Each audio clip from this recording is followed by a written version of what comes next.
Yeah. Welcome to the Jungle Brothers podcast. This is episode 52. You're here today with myself, Paul, Photophilia Tour Awards here. Joe's off to Sri Lanka today. He's running a retreat out there. And we're here with Luke and Fanny Tulloch. Yep. Hello. Very cool. Well, before we get into it, I guess I just wanted to thank Panavore Coffee, who's sponsoring us with the delicious coffee. Other things that are happening in our gym at the moment, well, coming up, we have our internship coming up in March. Get at us if you've got any questions about that. Then we have Nate, got his brown belt last night. Yeah, he's our resident coach. One of our resident coaches. So our mezzanine's up and running. We have a full BJJ timetable going on upstairs. Please come and check it out. And of course, if you're looking to improve your training, your health, and you need any help at all with any of that part of your life, come and get in contact with us. Visit junglebrothers.com and reach out. Yes. Cool. So today we're not really focusing on any one particular topic. We're going to have just a general convo. I guess the big thing is that you two are just about to embark on a cool overseas trip. We are, yeah. Can you give us a rough wrap-up of what's ahead in the next 4.5 months? Yeah, so we are going to Sweden first. So all of my family's in Sweden. And my brother is having a baby, and she's due... It's this weekend, isn't it? Yeah, tomorrow, actually. Yeah. Yeah, so we're going there first to hang out with family and old friends and that. And then we're going to Scotland for about 3 weeks. And then Lisbon, we're going to Portugal, where we are meeting my parents, and then who knows? Yeah, it's open from there, which is cool. It's like I kind of felt, I think I said to Fanny at one point, it's obviously exciting figuring out where to go and stuff, but the most exciting part is just that you don't have to go anywhere in particular, and just you can kind of go wherever. I think that's the coolest bit, like just having that freedom to do it instead of it being a super structured trip, which is cool. Very nice. That's cool. So if you're listening and you're not sure who these people are, Fanny is one of our resident coaches here at the gym until tomorrow when she leaves us. And we're a bit sad about that, but Wednesday, okay, it's all the same. You're leaving us for a little spell, and you'll be back. But there might be room for you when you repair. 3 months. 3 months. And Plenty time. And Luke, we had him on one of our podcasts. We split it into two. Yeah, that's right. Yeah, also a coach. Can you tell us just a little bit about yourself, where you're at? Well, from now, I'm actually completely online with everything. I was doing a little bit of one-on-one stuff when we last spoke, but obviously in preparation for going overseas, kind of gone completely online. So I do a bit of education for coaches. I've got a membership site that also kind of caters to everybody into fitness, or whether you're a coach or not. And then I do online coaching for people, which is sort of mostly around performance for strength sports, like physique type stuff. It's generally around that, but kind of just caters to everybody, I guess. That's cool. Yeah. We've got Azza, one of our other coaches, sitting in the room here, and I believe he's just started. Yeah. Got to learn about chemistry and stuff, which is always exciting. He's plugged in with headphones doing his study now, actually. Yeah. Go hard with him. Funny, you're also offering a bit of online coaching as well, while you're away? Yeah, so it's basically individual programming. So it's what I would do one-on-one, but instead of, obviously I'm not here, so it'll be online by email and videos and that sort of thing. Yeah. And it comes with weekly check-ins, so keeping them accountable. Yeah. I wanted to ask you guys, sorry, the trip itself, what was the reason for the travel? What was the thing that got you going? I guess it was the baby. Yeah. What's the intention of the whole trip? Yeah, I think that was so over the last, few years, I've kind of personally had some experiences with going there's some stuff that I kind of want to do in my life, like getting a tattoo was one, which I got a few weeks ago. Wow. What'd you get? Yeah, I got a Swedish Viking woman on my arm. It's you. It's funny. Yeah, it's funny on his arm. Oh, yeah. Oh, that's cool. Yeah. That's sweet. Yeah. Suits. So I've been following this artist for ages. I just wanted a tattoo off him for a long time, and then he goes, I've had a cancellation tomorrow, Arvo. And I just went, fuck, this is it. on. That looks mad. Yeah. That's cool. So anyway, there's a few things that I've kind of wanted to do, and it's kind of reached a point where I'm like, what am I waiting for? Like, you know what I mean? And I think traveling was one of them, and it just, the way kind of life has happened, we're just in a situation where, we don't have any significant, or we don't have any debt. There's no mortgage, there's no kids yet. Online business. Time. Online business is Time travel. good enough that we can support ourselves overseas. So, I mean, there's no better time, and I would kick myself if we didn't do it. So, I think it was just a case of like, fuck, let's make this happen. Like, let's actually just commit to it and make it happen. And then, obviously, Fanny's brothers having their first child, and family is very important to us. So, that was like, okay, well, that gives us a date. And so we just worked towards that, and that's kind of how it came about, I guess. We've sort of been working towards setting ourselves up with work that is more flexible for quite a while. So working more online and providing services online and that sort of thing to actually be able to do things like this. It's one of those things that you keep hearing about and seeing ads on YouTube where they're kind of target that kind of thing, but you never really hear of anyone actually successfully doing it. Man, it's 10 times. Mate, it's 10 times harder than people make it out to be. Yeah. Like honestly, it's a lot harder, and we're just very lucky that we were in the position that we're in. There's not many people in the world that do have this opportunity, so we feel very grateful to be able to take advantage of it. And like I said, I think if you don't kind of take advantage of those opportunities, like, what are you doing? This is, to me, the freedom that we have is priceless, So, yeah, it's a great thing. It's really exciting to be able to live that dream out. Create all those beautiful memories. Yeah, totally. Yeah. So you don't have much planned, but you do have Sweden and Portugal? Sweden, Scotland, and Portugal. So last year we were fortunate enough to do a bit of a road trip through Ireland, which was phenomenal. Just naturally beautiful, and like it's quite nice to drive through there because the driving distances are not very long, so you're kind of in and out of the car a lot, and it's interesting roads. It's not freeways and stuff. It's like little country roads and stuff. So that was fun, and we had phenomenal weather when we were doing it. And it was pretty funny because even the Irish were like, "Oh, look, Ireland's really good, but Scotland's also pretty special." So I think it's something we wanted to do. Since then, I was like, we have to go to Scotland. And we loved Edinburgh when we were there. We've only done Edinburgh and Scotland so far, just for a few days. Yeah. So this was like, okay, that's going to be the next one. And so we found a way to integrate it into this trip. So yeah, Sweden for a bit, Scotland, we'll drive around for a few weeks, and then we'll just land in Portugal and kind of see where we go from there. Nice. And when you say you found a way, is that relative to your seminar that you could be having in the UK? Yeah, possibly, but I think it was just a case of like, we're going to be over in Europe, let's just make it happen. Okay. Like it's not so you often see those people do it like, oh, I'm a digital nomad or whatever, and it's like, yeah, they just try and find the cheapest possible place they can work on a laptop, and it's like, that's cool, but it's not exactly what I envision. Like in a hostel. That's so fun. No, yeah. Like I don't exactly want to share a hostel room with like 10 other people, and you know what I mean? It's just not where I'm at the moment. And make ad campaigns by the pool. Oh, dude, it's not me. It is not me.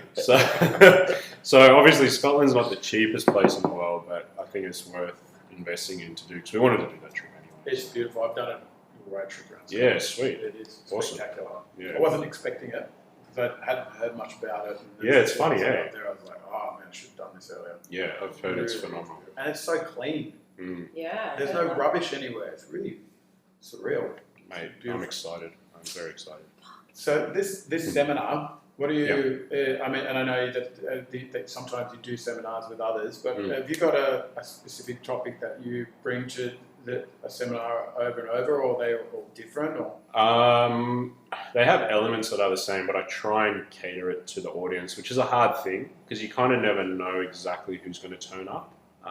And then, if you've got a room full of people and, like there might be one or two who are pretty advanced and some people who are seeing information for the first time. That's a real challenge when you're delivering stuff live. It's pretty difficult, but I mean, if you have a class here or something, you can have that happen like any day of the week. Someone could walk in and just be at a different level than everybody else. So there are elements that are the same, but I try and cater it to what I think the audience is going to be like. So the one that's booked in for Stockholm, I'm calling practical programming, and it's essentially just trying to go through programming, nutrition design, exercise execution. So there's a practical aspect to it as well. And I suppose anything pertaining to that. But I kind of on the day, if there's anything that people really want to get after, it's like, hey, let's talk about that. I want you to get, out of this what you want. So yeah, it'll differ. Like, so previously I've presented alongside a guy whose like main thing is around sort of programming and exercise execution and that kind of stuff. So I don't touch that then. Then my role is supporting that. You know what I mean? Most of the people in like going to a seminar like that, would they be PTs and coaches, or do you get people that are just interested in doing it for themselves as well? Get a bit of both. Get quite a lot of coaches, but we do get a bit of both. So what's the framework, and what makes your approach to programming different to what's out there? Because there's a lot out there, and you tend to see the same kind of template over and over. Well, yeah, exactly. You say template. My stuff's all very principle based. So I get people messaging me going like, oh, what do you think of 5x5? What do you think of GVT? What do you think of this method or that method? And I'm like, man, it could be good. It could be the worst possible thing for you. Like, it just depends on whether it ticks the boxes in terms of what you need. And so we need to come back to principles. It's like we spoke about last time on the podcast. There's that principle of if you want to lose fat, you've got to generate a calorie deficit, right? That's non-negotiable. But there are 10 million ways you can do that. And so you can evaluate any of those 10 million ways by whether it sticks to that principle or not, is whether it's going to work or not. So for training, it's things like, okay, the training volume has to be reasonable. How difficult is the training? How close to failure are you getting on those sets? Things of that nature is kind of what I'm getting at. So I try and give the principles, and then that will fit into any framework that you then go and like, okay, this program or that program. You can assess any program that you write based on those principles, and as long as they stick to them, they should get the result. But within that, it's like, how can we stick to those main principles, but still make it practical for someone to execute? So, there could be the quote-unquote optimal program for someone at a particular time, which doesn't really exist, but let's say it does. If they can't stick to it, again, it's a waste of time. So it needs to be something that they're going to enjoy and stick to in the longer term. And so I think that's where we have the science of saying, okay, these are the principles, this is roughly how much volume tends to work for people, these are the driving progression that we need to hit. But then there's the art of coaching and the art of being able to empathize with the person in front of you and have that emotional intelligence and put it into practice. And so I try and bring a bit of a blend of that, and that's kind of what we're working with, I guess. So it's like, how close can you get to that realistically? Yes. Taking in all the other variables in life, like exactly. Kids and job and time. Absolutely, yeah, absolutely. Staying up all night watching Netflix. Yeah, totally. So it's all about like low-hanging fruit for me. It's like if there's one thing, let's say one of the overriding principles for like, if you want to maximize muscle growth, you've got to like training volume, how many sets you do a week on each body part is a really big principle there. That's like the driver of growth, one of the main drivers. And so it's like a case of, okay, well, maybe optimal is, 20 sets a week for you, but realistically we can do 12 or whatever. Like, it's just trying to work out where that lies, Yeah, okay, yeah. So, Fanny, you're doing your programming as well. Yep. How does it differ from what Luke does? And then I'm guessing there would have to be some crossover there. Yeah, there is crossover, definitely. But I guess for what I teaching people to move better and then do cool skills like handstands and calisthenics stuff and all that, I focus a lot on how it feels, and I've sort of reached a level where I can see whether they are relaxed when they should be, tensing when they should be, and I can see if it really looks good or not looks good, sort of thing. And yeah, it's a lot about the quality of how they are moving. That is the main factors that I take into consideration, I guess. Yeah. That's something that you focus on as well, to an extent. To some extent, but not really. Yeah, remember that the audience that I deal with is very physique based. So absolutely, execution and setup and all that, like movement quality, definitely matters. There's no question about that. But speaking from experience, having done some calisthenics stuff, it's like I often say there's the difference between someone who's a novice bench presser and someone who is one of the best in the world. Yes, there are some technique differences, but fundamentally, it's load on the bar that is the main difference. The difference between me as a novice calisthenics practitioner trying to get a front lever and someone who is an elite level gymnast is maybe 20 exercise progressions. I've got to learn 20 things before I can get there, right? So overall, it's movement quality is there, like one of the driving factors. Whereas, for me as a coach trying to get someone's bench press up, it's like, dude, like we just need to work on progressing that volume and that intensity and things like that. That's probably more the driving factor, and certainly technique matters, but it's not quite as big as it is in calisthenic type training. Yeah, and I guess it's also there's an injury factor there as well when you get things wrong. Yeah, absolutely. Yeah, doing what you do. Yeah, and I also think that for a lot of people, they are not so well in tune with their body. So a big part of what I teach is actually bringing them into their body more, so they can feel things and feel when they're in a good position or not a good position, and sort of really embody things. I guess that is where my focus lies a lot. Paul's going through some change with shoulders and thoracic, and you've been doing some work with Fanny on those areas as well. A while ago now. Yeah. That was same kind of approach, though, isn't it, for you? Focusing on getting better quality out of your sets. Yeah. If I was to go back, that was a year ago. Yeah, I think it was. Yeah, it was a very specific thing that was kind of going on at the time. I think I was coming out of my ankle injury. Yes. And I had a lot of weakness on one side of my lower body, which, went right through the leg from the lower to the upper limb into the hip, which was like locking up my hips and my rotational ability. Yeah. And I was pretty messed up. Like once we actually did the screen, she does an amazing screen. And it was on video as well for so you can actually see the quality, whereas a lot of people screen with still frames or just with, writing notes on a page. It was quite good to see how I moved, and there's actually a lot of detail when you keep looking at it, but it shocked me at the rotation when we did the rotation test. She gave me a lot of drills that helped a lot at the time. It was really cool. Couple of phases that I did. I bring that up because you're not. It's not like you're sedentary. You're a sedentary human. You've always moved and you moved well, and you played a lot of sport, and you got a great skill set. But go on. Still talk. But in everything, that's what we were speaking about before. Right? The feedback to see that there was something going on that you couldn't pick up without seeing it in front of you, or without having a coach, a good coach to be able to bring that to your attention. I mean, I would say I'm definitely that type of mover that's just always moved. So just because I can move well doesn't mean that I'm actually aware of how I'm doing it. I'm probably less aware of how I'm doing it. I've always just done it. So I miss all of those finer details. And, once we broke it down, it's just like trying to figure out something, that's complicated.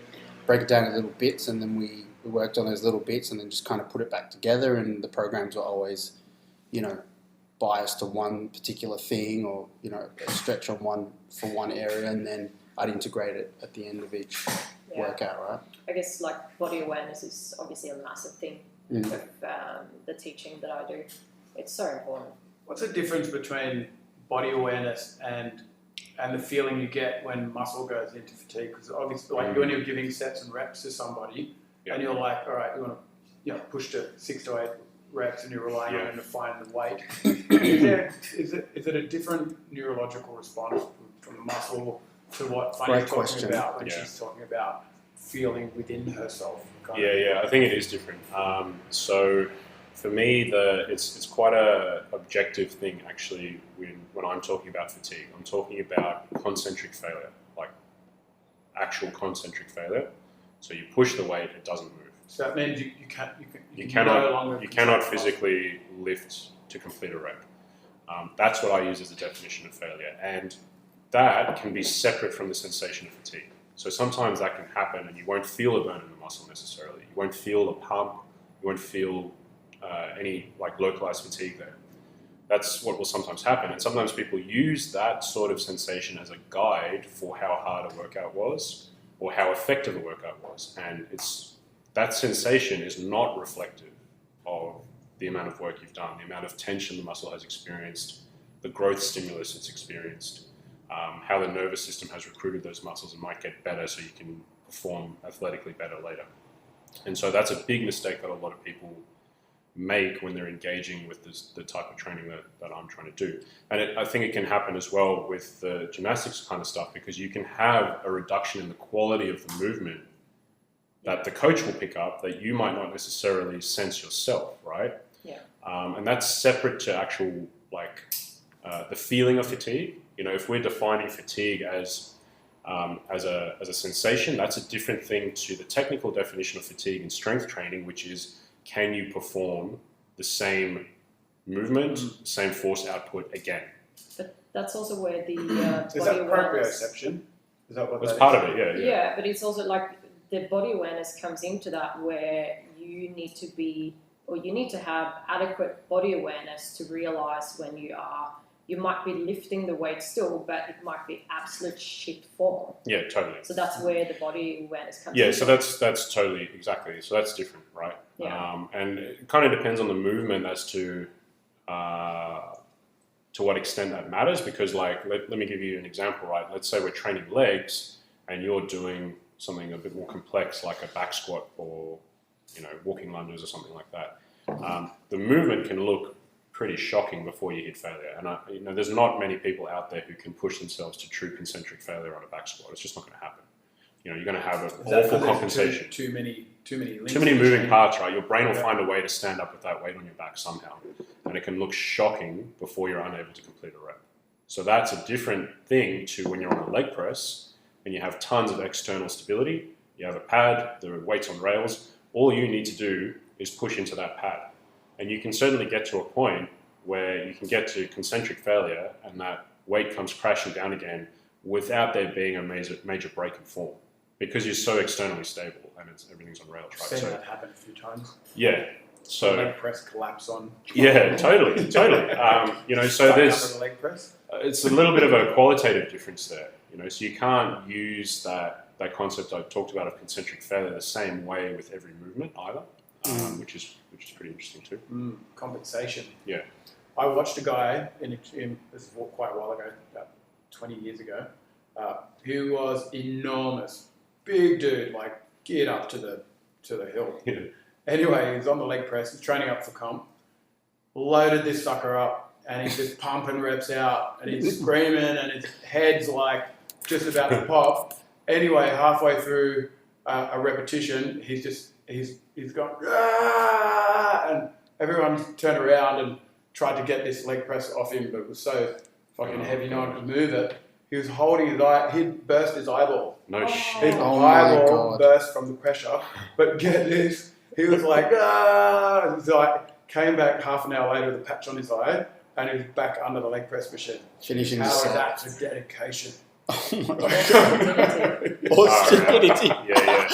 Look on Fanny's So that's face. his eyeball. Imagine the amount of pressure. Maybe not the people who listen to this podcast, but a lot of people might get a bit angry at me when I say, like, for what? Essentially, it's a beauty contest with blokes in swimwear up on a stage. And don't get me wrong, I coach those people. I don't get it. Yeah, you want to lose an eye for it. No. But I mean, that's some dedication there. Yeah, Always leg press with your eyes tightly shut. that's yeah. You know? Yeah. When they say brace, Breathing. they say, yeah.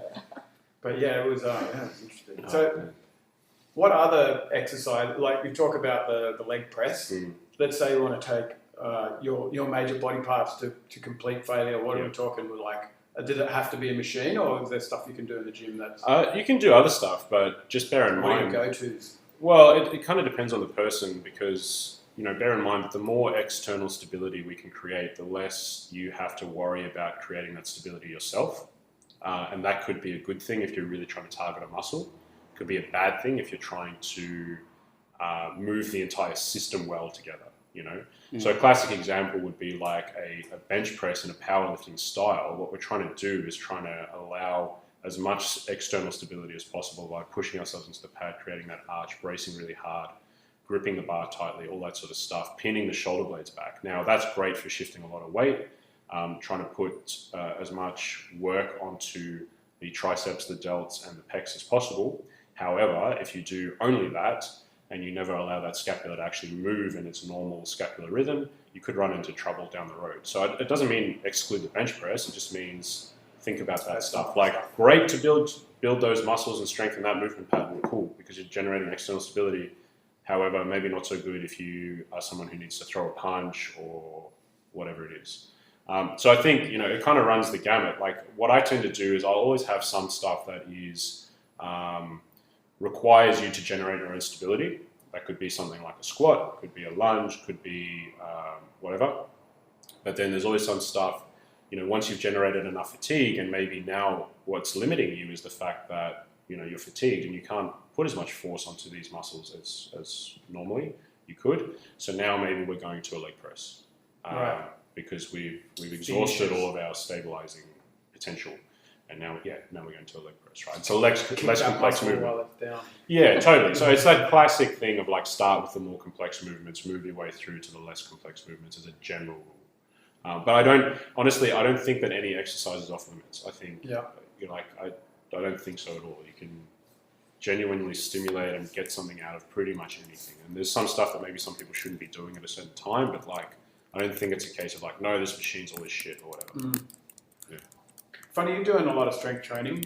It's not so, I don't see a lot of it in your business model. I would like to see more, to be honest, because I see you doing a lot of it, and you're bloody strong. So, in there. Are you coaching that, with your online? Is there how much of an element of your online coaching is strength based?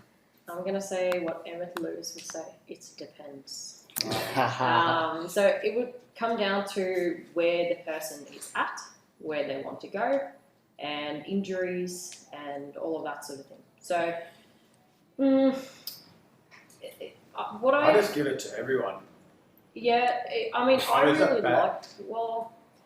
liked the barbell stuff and the. Is that what you mean when you say strength? Barbell, you're doing ring dips, pull-ups, chin-ups. Yeah, I do a lot of that. Squat work. Yeah, I do all of that. As opposed to the stretching and the mobility work. I mean, I know couples in, but I do both. A bit more of an emphasis on one or the other. Not necessarily. It might look like that sometimes when I post on social media and that sort of thing, but I have a lot of strength in my fitness programs. But something that I am currently considering a lot, which I found really interesting, is when you have a person in front of you and you can assess where they're at and then you know where they want to go.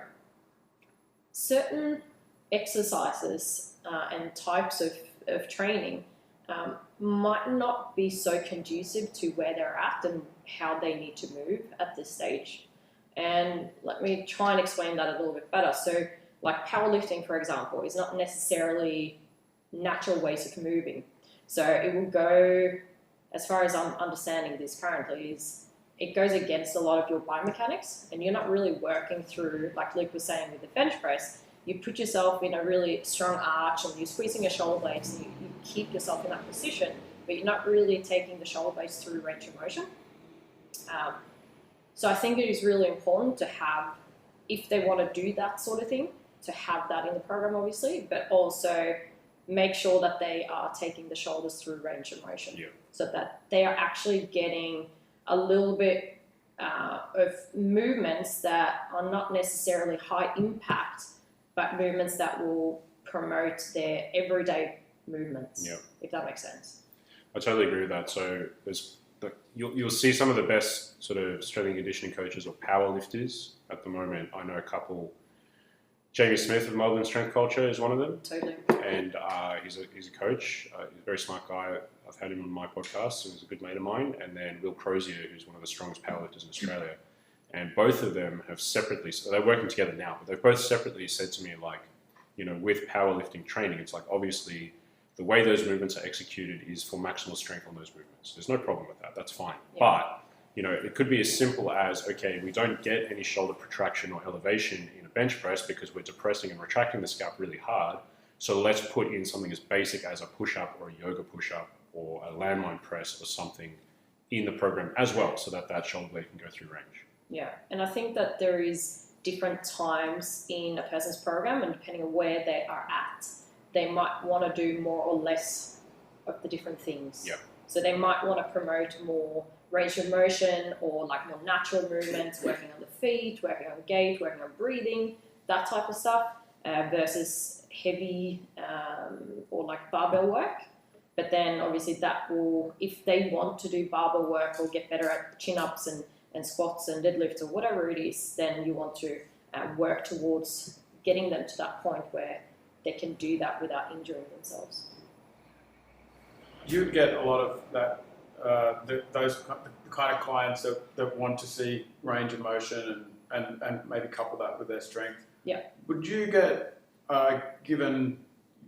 Do you have a kind of like a bit of an avatar that comes to you? I'm guessing they're mostly male, want to get stronger, want to get bigger. Do you ever get any pushback from your clients saying that maybe too much mobility work is going to stifle their ability to get bigger or to get strong? Can they see the connection there? Or I actually have a really big mix of people that come to me, right, which is interesting. I actually have probably more women than men.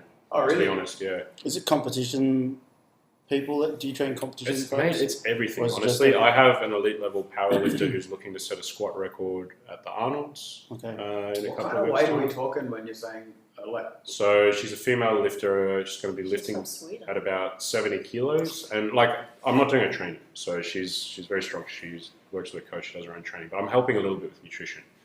You know, and she's going to be squatting something in the region of like 190 kilos, right? Oh, shit. So she's held the record before. She's recently had an Eastern European lady break the record, and she's really keen to get that record back. So I have something like that.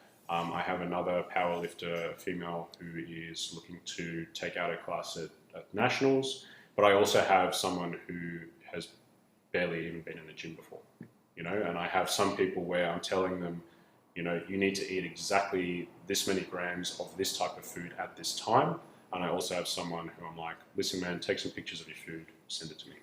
Like, that's kind of the scope of what I work with. And I think maybe I attract people like that because I'm just kind of I'm pretty flexible with people. I'm pretty honest with them. I'm principle based. So I don't like niche myself down too much. I don't know, maybe I should, but it seems to be working pretty well. But back to your point of like, do I get pushback around the mobility stuff? Sometimes, yeah, because you know, some people have a very specific way of looking at things or doing things, or they've been exposed to certain information, and it's like, this is how you do it, right? So like, I need to reverse diet, I need to do this much cardio, I need to lift this many times a week, I need to do these kind of movements. And it's interesting because we actually get a lot of people that are pretty open-minded come to us. Like you said, we coach people together quite often, and so Fanny might do like 4 days a week of coaching for them, and I do 2 days a week. We try and complement each other, and we get phenomenal results out of that when they just kind of go, yeah, sweet, I'll roll with it. You know, so it's pretty cool that way. Most people are pretty open-minded. I think I'm lucky enough now that people who do come to me trust me. I've just got it set up in the way that people trust me when they come to me. So if I tell them something and I can explain why, then they're kind of like, all right, cool, makes sense, I'm on board, let's try it. So, to be honest, you're pretty approachable on social media as well. You're taking the time to answer people's questions man, you come across as really genuine, and I think people can see it quite easily. Yeah, I work really hard on that. I kind of wrote a blog post recently about like this sort of fake it till you make it attitude, and I'm really not a fan of it because I feel like there's so many business coaches or just coaches in general out there who have that attitude when if you can be genuine and you can sort of be humble and try and help people, sure. and genuinely be like, look, this is what I'm good at, this is what I'm not good at, these are my flaws, like I get shit wrong too, all that sort of stuff. And people actually, especially now, they trust that authenticity. And then you can actually do better with them because they're willing to just trust you and put their programming and their nutrition in your hands and just let you run with it, which is a massive privilege because you're obviously, you need to take that privilege seriously because you're affecting people's health and well-being. So, no, I'm down. I'm down with that sort of perspective. I wanted to ask you kind of separate. Have you, because you do seminars and stuff, and you've been coaching for how many years? You've been coaching for 13 years. 30. Have you ever done taken like presentation courses or anything like that to help, or do you just go straight in and you've just grown over the years? Yeah, I've literally just practiced a lot. Okay. when you do your presentations, do you see a lot of people do talks and they will prep it and they will make jokes and use certain techniques to get the crowd involved. Do you do stuff like that? Not really. I think it's something I could probably improve on, to be honest with you, because I've presented alongside a few people who are really good at. They come across so well when they talk, and they're very engaging, and they got their little jokes. They're very funny people, and they do great. I've always struggled with being the way I present information. When I started, it just went over everybody's heads because it made sense to me, and I didn't think about how my audience is going to interpret it and take it on and where they're coming from. But I think I've gotten a lot better at it. I do naturally enjoy speaking to an audience, so I've got that massive advantage where a lot of people don't. It's something that I truly love doing. Like, I just love it. So I think I've gotten better at it. But you can always improve, right? So I always look back and go, like, I listen, it's kind of hard to listen to, but I listen to myself on podcasts. Even the ones I record by myself, I look back at how I presented stuff and I always try and go, okay, I could have done this better, I could have done that better. So cool. Because you're an interesting guy, and when you're passionate about what you're speaking about, obviously, like, that is immediately engaging. You're not bad to look at either. You got a look. You're not just like I do have an aesthetic. You're not just like someone presenting wearing a polo top and church pants. So you see that, and I don't know. I'd like to see you speak and lean into that character a bit more in it. And I'm just wondering, how, because I can see that you've got a sense of humour, and I'd like to, be cool to see you speak. Yeah, man. I think it is something I got to improve on. I think is like kind of get the humour and stuff going a bit more. I think that would be something to work on. Did you go to Tulloch on the other night? Yeah. You both? No. Everyone was talking about it itching this week. It was nuts. Yeah, it was so good. Jared convinced me to go next time they're in Sydney. Mate, you got it. Even though I don't know any of their tracks, I can respect it for sure. It's the energy coming off the stage. Yeah, dude, it's wild. I miss them. I've been a fan of them since forever, and I missed them last time they were in Sydney, which I think was 6 or 7 years ago. Maybe you can somehow weave the guitar, because you play the guitar, you can put that somehow in your presentation. Is that too corny? In the presentation? Yeah. Short intermission, and then just a little thing about nutrition. Yeah, I don't know. Do you know what? Little ditty. Do you know the weird thing is when your Instagram following grows, people start getting less interested in your content and more interested in you as a person. And I've often had people message me going, "Oh, why don't you put your guitar playing up on Instagram?" I'm like, "Mate, it's not for you. It's for me. I don't care what you think about it. Dance, I have fun with it. Dance. Well, you should, when I finally get my podcast up, you should listen to the intro because it's made by Luke. Oh, cool. Yeah. When's that happening, Fanny? You can do it on in the road? next week or two. Oh, man. Yeah. I recorded my first one, but I'm not 100% happy with it, so I'm probably going to re-record. Are you doing that on the road? Yeah. Going to interview people and stuff like that, or just going to do the solo thing? Yeah, it'll probably be a bit solo first. But yeah, a big part of my thing when we go overseas. That'd be tough. I've never listened to a solo podcast before. You haven't listened to Luke's then? I haven't. I take it. I haven't listened to Luke. Is yours solo as well? I started out pretty much, it's just me, stream of consciousness, just dumping into the microphone. Wow. I've had some guests on now. That was a goal for 2020, was to get some guests on. But it was easy for me before because I could just go, I have an idea, and just sit down and hit record, and half an hour later I'm done. So, yeah. I'm not that interesting. I don't think I am either, to be honest. No. Somehow people listen to it. I don't know. Okay. Seems to work. I need to learn the guitar for mine. Oh, that's cool, Fanny. What's going to be called? Do you know yet? Yes, it's called Fika with Fanny. Come again? Fika with Fanny. Sounds like a rude. What does that mean? So fika means it's a Swedish word for Hanging basically out. sitting down, hanging out, having a coffee with yes. friends, Cool. Having a good time, and it's Yeah. all warm and cozy, and it's usually like yeah. you have a coffee and a cinnamon bun. Oh, That's Oh, like okay, I the have heard of Swedish thing. Fika. How do you spell I love that? cinnamon buns. Fika. Fika. So it's Fika. up there, but there is no episodes yet. But it's coming. It's How coming. come you people. want? How come you want to re-record it? Is it? I didn't Perfectionism explain you coming out? fika. Yeah, she didn't explain what fika was, which is probably Quite pretty essential. important. Yeah. Damn it. Yeah, it's coming. It's coming. We'll leave that up to the audience's imagination. Yeah. So you got 3 clients that you train together. Yeah. Who takes what? Like, what are you doing? How does that work? Yeah, I tend to do the nutrition, and then if there's any supplementary, like traditional resistance training, I tend to do that. So it might be like 1 or 2 days a week, and then Fanny kind of goes with all the calisthenic mobility type stuff. Yeah. Actually, there's one guy that I do all the resistance training for, and she does all the mobility work with. Yes. He's a powerlifter, actually. So yeah. Ah, okay, nice. Yeah. It works really well. Goals versus process-orientated training. Mm. Tell us more about that. Yeah, I think this is something that is probably the biggest thing for me in terms of life satisfaction and actually getting somewhere in life as well towards your goals. So there's a concept of process orientation and then outcome orientation. So outcome orientation is the traditional, like, I want to lose 10 kilos by this time, whatever it is. It could be anything. The process orientation is, well, the process is obviously the habits and the things you do along the way that get you there. It's the small things. It's the repeatable things. So, like, obviously losing 10 kilos is not necessarily a repeatable habit that you can do, whereas, eating 3 cups of vegetables a day is, right? So for any goal, regardless of what it is, I think it's okay to have a larger overarching goal. It's probably good to give you some direction to aiming.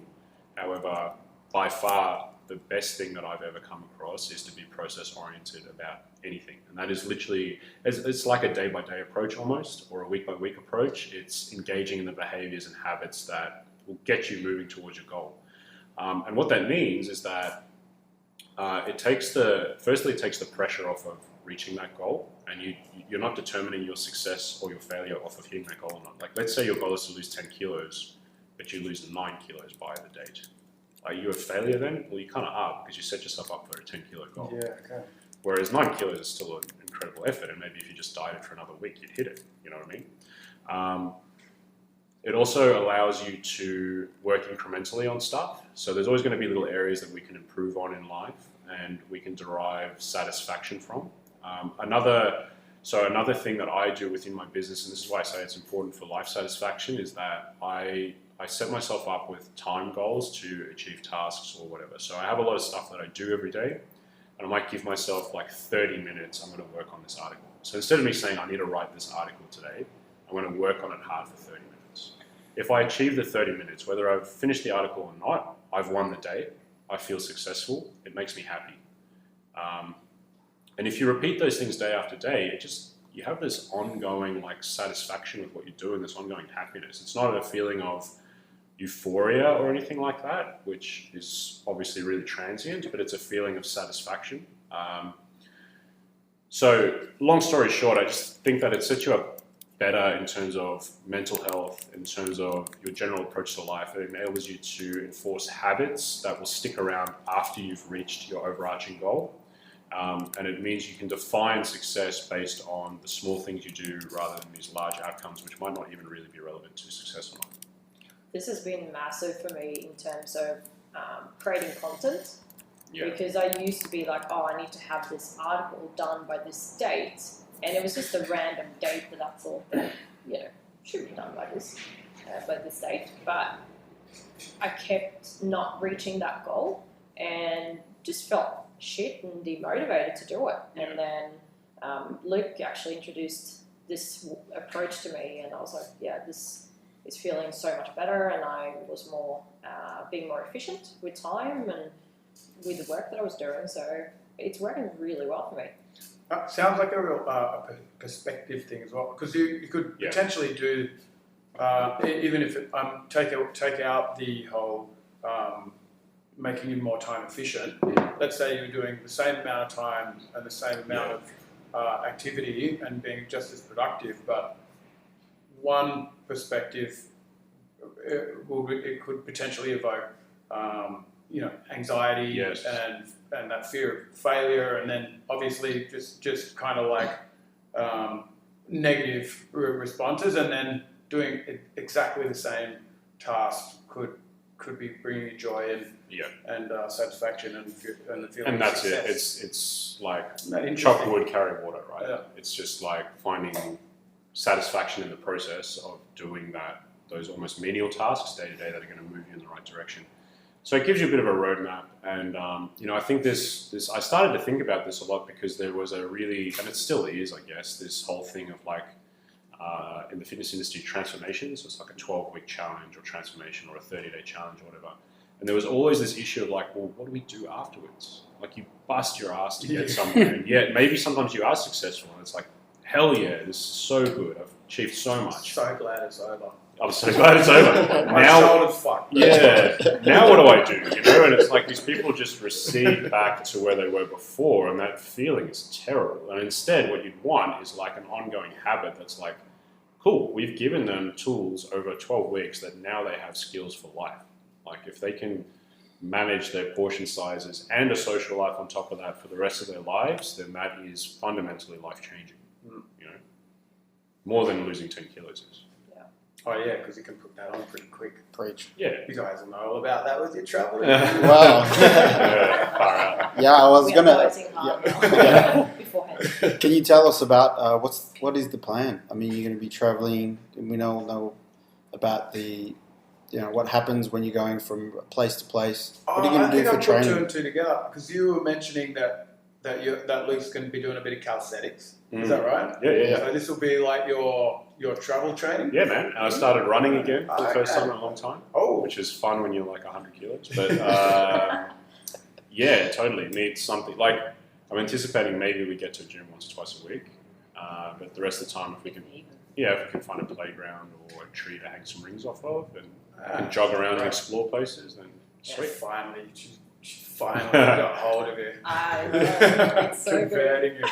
Yeah, well. He's doing really good too. It's actually really impressive. It's like seeing Az doing handstands, like such a tall dude. Yeah. Doing calisthenics. It's freaking impressive. I think I saw you on it. You I had her posted on. the other Yeah. day. Yeah. Were you doing a push up or so? It was a gymnastic style push up. Yeah. It's hard, man. It's so hard. Veins were popping all over Instagram. Yeah. Well, it feels like a 5 RM overhead press. It's really hard. Yeah, cool. It's fun though. Yeah. So what are you going to do?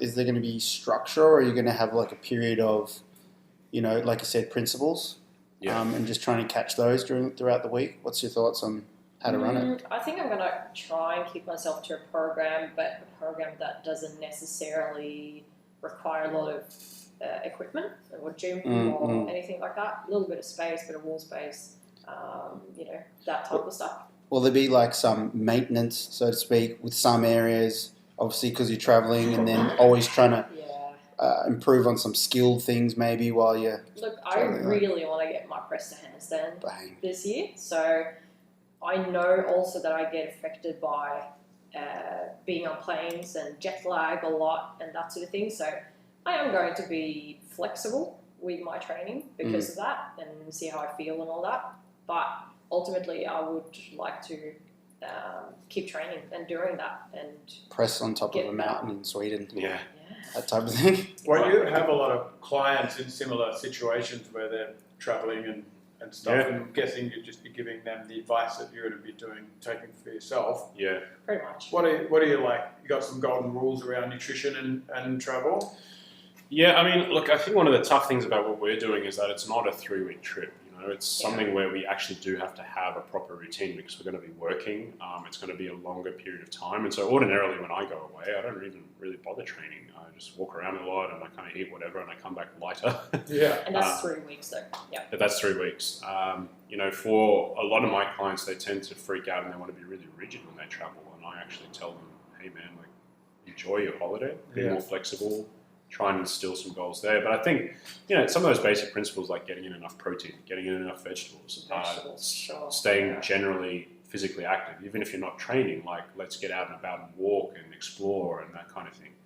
Like those things are really basic, but fuck, they go a long way. They go such a long way. So, obviously we'll be sticking to those principles too. I feel like we always end up craving vegetables. Yeah. So I was going to sometimes say, like food preparation would be a big one. So we're I mentioned hostels before. We're mostly doing Airbnbs so that we can get a kitchen so we can actually cook food for ourselves. That's kind of a big deal, and also so we can have a space where we can work without being too disturbed. And actually it saves you money. Yeah, at the end of the day it does, for sure. Cheaper. Yeah, for sure. Yeah. So nutrition and then training parks, local parks. What are you working on? What are you chasing? Front lever for me, and Nice. some planching, I guess, but my wrists aren't playing too nice at the moment. Yeah. We'll see how we go. I'll definitely, it'll be interesting because I'll definitely lose weight while we're overseas. So, That was going to be my next question. How do you feel about losing muscle? You spend time building it. Yeah. You put a lot of time and effort into I'm planning the body. more okay with it than I've ever been, but it's a very big part of my identity, and I do like feeling big. And Me too. I mean, for you. for me, For me, yeah, you don't like feeling big, yeah. So it's tough. So we'll take a deep breath. Yeah. Let's just simmer down.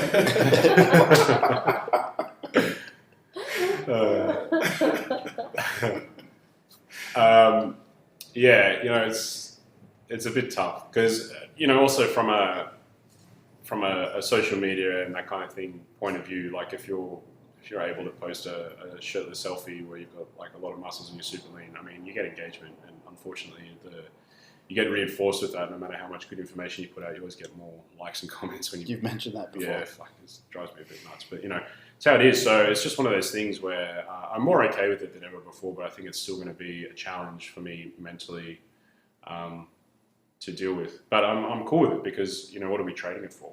It's worth it, and you can always get it back. Levers, which is good. Yeah. That's it. Really? Hey, like that's pretty cool. I saw Tiora doing a back lever on the Oh, straps the other day. Straps. Sweet. Yeah. I'm chasing the front lever as well. Cool. 5 years now. It's still the same as it was 5 years ago. Sort of like Very a pancake elusive. then. Yeah. What was that? Sort of like his pancake. I got caught on pikelet the other day. Oh my god. What are you chasing? You're chasing your Press the handstand. Press the for sure. handstand. Yeah, I actually, there's 2 goals. looked like it was close to lift off the other day. It feels so heavy. Yeah, wow. But the position feels much better. Can than you what it used explain to. that to our listeners? What And where's the weight? Where do you feel the weight? Okay, so the press to handstand is you have your hands on the ground and you have your feet on the ground, and the feet will go off the ground and then straight into a pancake or Straddle. split. Yeah, straddle. And then you basically fold up into a straight handstand, and then you go back to the straddle handstand and then down on the ground. That lift off of the feet is extremely hard. Is it harder to? Is it harder to go directly from straddle, like feet on the ground in straddle, hands on the ground, or do you need to start? I need to have my hips higher. Yeah, because otherwise it's gonna be more load on my traps, which is probably my weak point. Yeah. So I'm working a lot on having my shoulders planched over the hands, and then like compress from the shoulders and compress through the hip, so that I can get that lift off and then just send my feet out in the straddle and then come up from Open there. the shoulders. Yeah. You've got an amazing pancake That surely must be on your side. Yes, absolutely. Still feels fucking dirty. So what do you obviously you need good range of motion in the hips, Yes. good extension in the spine. We're talking to get the weight over the hands, or The spine will be flexed. all right, Yeah. and then it extends. Do you get the weight of the butt over the hands, or you just kind of plunge? Well, the shoulders will be forward. Yeah, the shoulders will be forward, and the spine will be flexed. And then as soon as the feet comes off, you'll go into the straddle and you'll send the shoulders into flexion.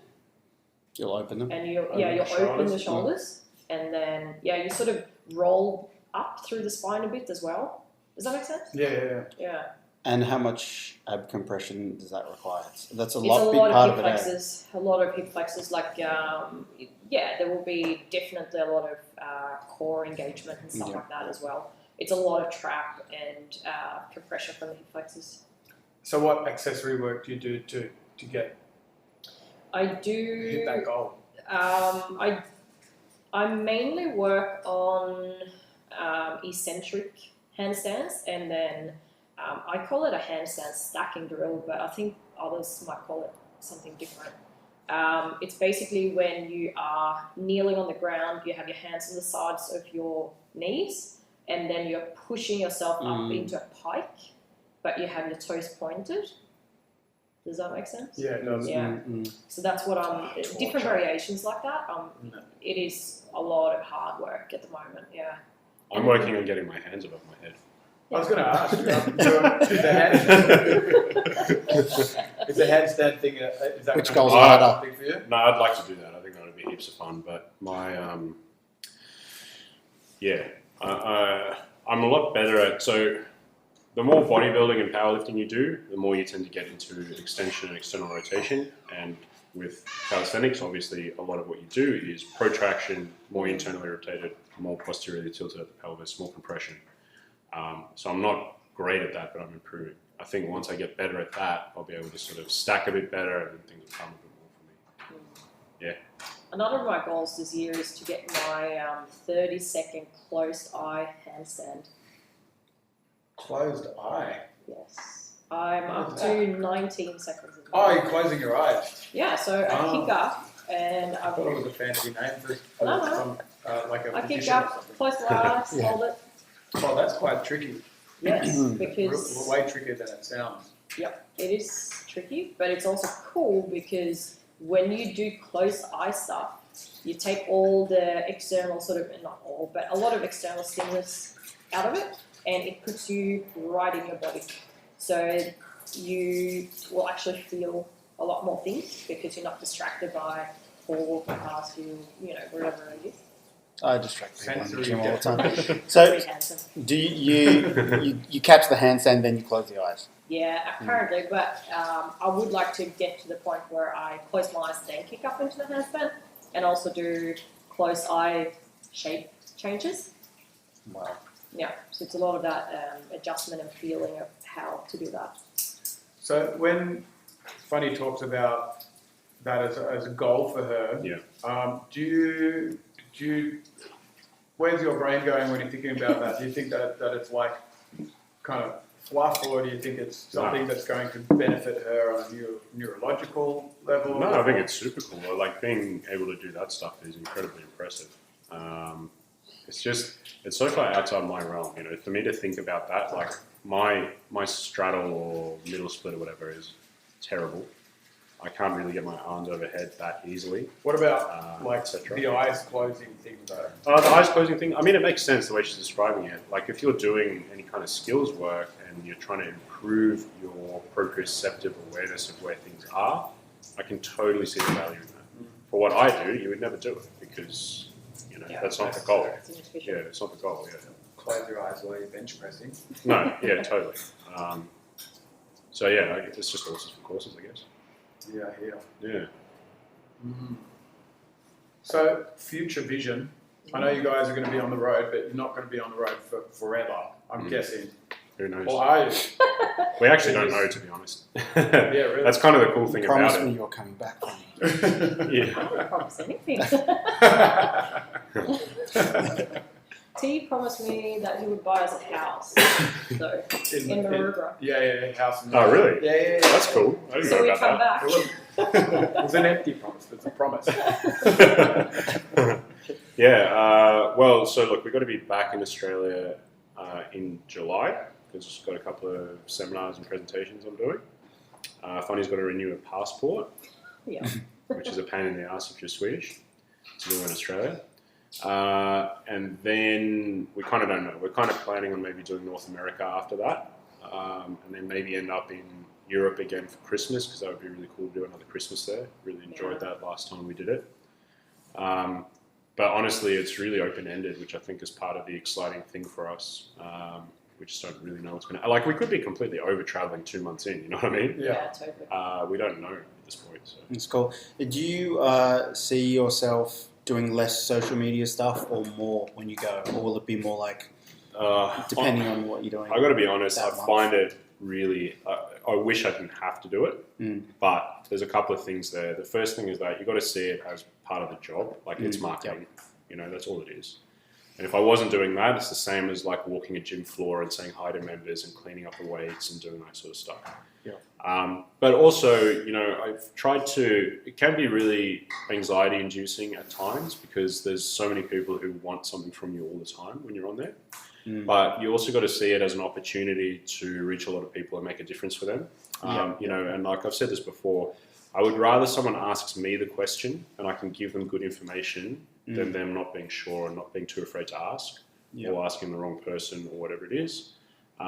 So I've just tried to reinterpret it as something that is a massive privilege for me. Like if you think about it, like I've got over 20,000 people who listen to what I have to say, which is phenomenal. Like it's ridiculous to me that people would actually, that many people actually care about what I have to say is phenomenal. So you got to reframe it, I think. So I think, you know, the social media's got to continue well, there'll be at some point.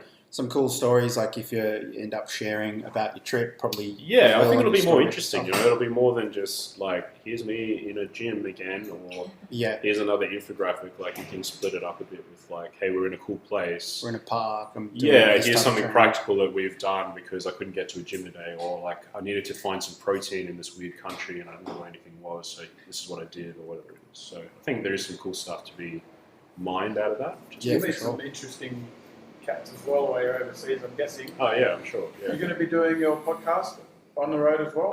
Yeah, I've actually got a couple of cool guests lined up while we're overseas. I don't think we'll be doing that in person, but you know, one of the other cool things about social media is that there's people all around the world now that sort of know you, and so it'll be cool to meet up with some people, to find the cool places to train and that kind of thing. It's like such a cool thing to be able to do that. So and actually connecting with people in person. It's something we've said this year that we really want to, you know, on our travels, if we travel around the world, we have friends everywhere and people that we know of, just actually connecting with them in person rather than just texting online. So good to close that loop. It's massive. It's so nice to connect with people in person, and it's great. I'm guessing there'd be a lot of people you probably haven't even met. Totally. That are talking to you guys on a regular or irregular basis. Yeah, definitely. Happens all the time. You know, people come up and start chatting to you if you're at some sort of fitness event, and it's kind of like, I don't really know who this is, but they obviously feel like they know you really well. Yeah. And you obviously you have that with other, like if you have it with celebrities, you have it with other people you follow. You might have met them once, but you kind of know every intimate detail of their life. So it's a bit weird like that. You had someone take a photo of your back at the Tulloch concert when we left and post on social media. Yeah. Oh, did you? Yeah, I know that guy though, actually. Okay. I was like, that's funny. Yeah, he was cool. Tagged He's a cool guy. I do know him. He was at the Melbourne Systems and Synergy seminar. Cool. Yeah. Nice. So he recognised your tattoo? I think ponytail. I think it was the braid, The hair. and then he saw me walking up the stairs to exit, and he took a photo of me and tagged me. It's pretty funny. Yeah. I feel like I know Cardi B very well. Yeah. If you know who that is. No. Yeah. Oh, she's like a rapper. Okay. She's crazy on social media. She's one of your rivals. One of my In the rivals. same market. Might go compete with her. Maybe with the guitar, I got to compete with her, right? She's insane. Yeah. Have you ever thought about opening your own space before, like together? I That'd be had sick. that in mind previously. Because you when seem I to first started. your styles of training seem to complement each other well. Yeah, I think they do. Yeah, it does. I just I did have that as a bit of a dream, I suppose, before. But then I started working here and realizing that I don't want to run a gym and basically change like my work, my whole sort of work situation and do more of the sales and Was it marketing. because you like and all looked that. at Joe and Paul and went, oh, Wouldn't want to be like them. Yeah. like those guys. Well, to be fair, you guys Yes. are doing a fantastic job with all of that stuff. And I was like, if I can be in here and just do what I love doing, keep getting leads from Tiora, I mean, it's perfect. Yeah. Win-win. I got to be honest. I've realised that it would take a lot for me to give up the freedom that we've got. Yeah. I'm someone who, if I can do something on my own and have my own sort of, schedule, my own creative process, all that sort of stuff, like to me, that's worth, hundreds of thousands of dollars. Yeah. Whatever it is, it means a lot to me. I don't think that I would be able to do as impactful work as I am doing currently if I were to run a gym, to be honest. Yeah, and it It's makes not a lot my of sense. strength. Well, you got all the other stuff that comes with it, Yeah. business wise. It's not my strengths, and I'm with the work that I'm doing currently, I am certainly utilising all of the strengths that I have and do the things that I want to do and teach the things that I want to teach. So it wouldn't make sense. You were at Lift when it shut down. Yeah. And then after, and I'm guessing after it shut down, you were just like, was that like the cutoff point for you to say never again in a gym, or? I wouldn't rule it out ever, but I felt kind of mixed emotions around that because obviously you hate to see it happen and you hate to, what the trainers and the clients and the members went through was horrible, and obviously the owners are sort of nice position to be in. But for me, the timing was actually great because it was like 6 weeks before we were leaving anyway. And so I felt this weird relief at the same time that I felt really gutted for everybody else. Just frees up a bit of your time and forces you to going full time into what you want to. And working full time. it's one of those things I got my mind on 100 different things. You guys know as owners of a gym, like there's a billion things that's always on your mind. And even if they're not big tasks that take a lot of effort or a lot of time, it still takes up that sort of cognitive bandwidth. It occupies a space in your brain. Cognitive bandwidth. Yeah. I need broadband. Yeah, bro. Only. I love it. Another stick of RAM in 5G, there. baby. Yeah. Sometimes I feel like I've gone over my data limit and it's slowed me down. Just doesn't, turns dude, sometimes. I know. I'm like, Tell me about it. yeah. So, having to get up at 4:30 in the morning to go and train people, even if you do enjoy doing it, you like your clients and all that sort of stuff, it's just another thing that, I could remove that allowed me to do the other stuff that I'm doing better. So for now, I'm enjoying that. Who knows if I'll go back to it or not, I might, but... We were on the day when Lift closed. How did you feel about? Because you worked there. Yeah. You left there and came to work with us. Yeah. When you found out about the closure. Yeah. What were the emotions running through you at the time?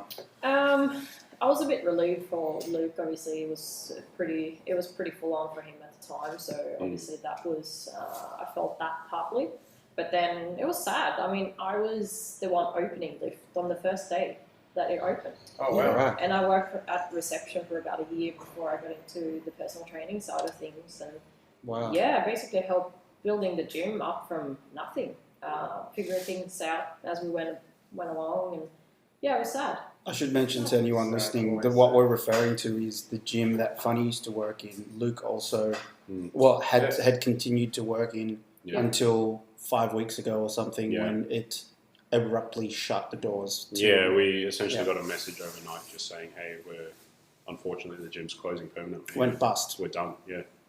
Yeah. So, was there a voice inside your head saying, I called it, or something like that.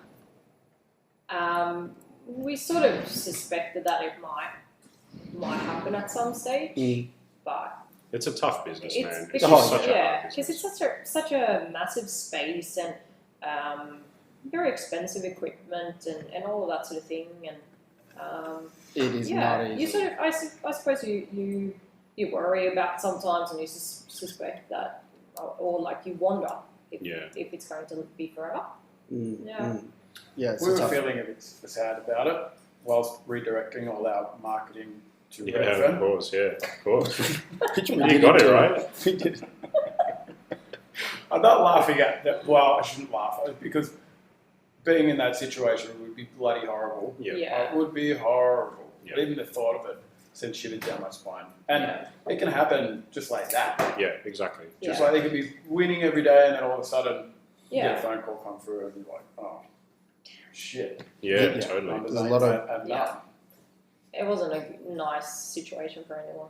No, it wasn't. It was a unique place as well. Like it just offered it was somewhere in between a boutique sort of personal training studio and a commercial gym that like not a lot of places fulfill that role.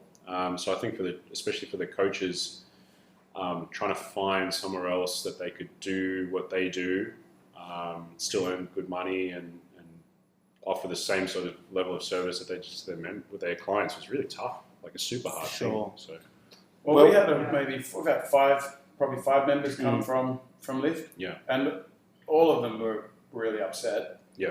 And I think what they loved about the place most was the diversity of the coaches there and the quality of the coaches. Yeah. Do you know where some of the coaches have gone? Like what? A few people went back to Fitness First. Yeah. Because here's the thing: is like if you can go to Fitness Playground, which is pretty close to where Lift is. They've got a few gyms. Is there one in Redfern? Is there? It's one in Surrey Hills. It's only about a 10-15 minute walk from where Lift was. It's like pretty close. Oh, yeah. So they've got a Surrey Hills one. They've got the Bunker there. There's a Marrickville one. There's a Newtown one. Yeah, so it covers the whole sort of little West bubble there. Yeah. And so the problem is that they pay their trainers on a per session basis. So at Lift we had a rental agreement that was very generous, and so we could run businesses that had pretty low overheads. And make, obviously we were all like quite good coaches, well established, and so you could make quite a lot of money charging what you're worth over there without the gym taking a huge piece of the pie. So that was fantastic as a coach to work there. It was just like it worked beautifully. So it's tough for some of the coaches transitioning out. So like you go to Fitness Playground, which was probably the closest thing on paper, but then you can't earn nearly as much. And then the other option is Fitness First, which, to be fair, no one really wants to work there. No one wants to work. But you can make good money there because it's not capped as to how much you can earn. So once you've paid the rent, which is expensive, you can make pretty good money charging whatever you want over there, and you can run a successful business because they see 2,000 swipes a week or whatever. So some coaches went back there, even though they didn't really want to. They came from that. People kind of dispersed all over the place. There's another gym called Steed, which has opened in Camperdown, Chippendale, around the corner from Lift. So they're not quite open yet, but people are talking to that. Yeah. They're opening this weekend. So I've been training there. Is that a horse? Yeah. A steed? Yeah, that's right. Oh. So it's it's pretty nice, but it's not as big as Lift was, all that sort of stuff. So it's like I don't know what the agreement is for trainers there either. I'm not sure if it's tenable for people or not. I have no idea, but yeah. So it's kind of like people are kind of compromised wherever they've gone. Yeah. Displaced. Yeah, and I think for the members too. For sure. I think the ones that came here are actually trekking quite a distance to get here now. Yeah. Which is not ideal, but they're enjoying themselves. Yeah, that's good. Yeah. That's cool. They've got a new home now. Yeah, nice community, which is good. Yeah. Yeah, definitely. So, how are we doing for time, Paul? I think we've had a good chat. We've got a few topics. I think we should probably wrap it up there. Cool. I've enjoyed myself. Me I too. have as well. Yeah. This is a nice little going away. Yeah, I know. Yeah. I feel lucky to have it because I can't make the farewell on Sunday. So it's been cool to be able to hang out with you before I go. But you'll be back, 4.5 months. We'll be hanging out with you We'll be guys for sure. following you guys. stalking you on Instagram, When are Yeah. you coming home? commenting Yeah. stuff. Well, you just let me know when the place in Maroubra is It's ready. ready to go, and we'll Oh, head back home. True story. I'll take anything, honestly. Three. Yep. What's a third bedroom? Whatever we want. Yeah. It'll be a guitar room, right? Yeah, for sure. That's what I was thinking. my stretch room in here, so Well, it'll be noisy. let's Pretty much discuss this after. sounds like a gym to me. Well, just we hire a wish you gym. guys all the best. Yeah. Thank Yeah. you. Yeah, appreciate it. Awesome time over Yeah. there. Stay out there for as long as you can. Yeah, To hear that. lots of personal growth, I'm sure. Yeah, always happens. As well as abdominal growth. Yeah. I should say, in wrapping this up, thank you guys for being here. I wanted to thank Panavore again for providing coffee. Yeah, coffee and was great. just letting everyone know, it was good, huh? Thanks. That if they need any help with any of their training, or they're looking for a community to come and express themselves, junglebrothers.com, we've got Facebook, look us up, we've got Instagram as well. Can you guys just, maybe you got a few dates for the seminars and places, as well as like your Instagram, or when people can get in touch with you for all the online stuff? Yeah, Tulloch.com. The seminar is set in Stockholm on 14th of March. The other ones we're still working out details. So there'll definitely be something in London. There'll be something in Sydney. I'm speaking in Melbourne in July. There'll be some stuff stateside that I'm working on as well in the second half of the year. So yeah, my Instagram's _Luke Tulloch. That's the best way to get your Yeah, probably the best way. Yeah. Yeah, my handle is Mobility Training AU, and my website is mobilitytraining.com.au. Okay, cool. Yeah. All right, thanks for coming around today. Cheers. Thanks, guys. Thanks. Thank you.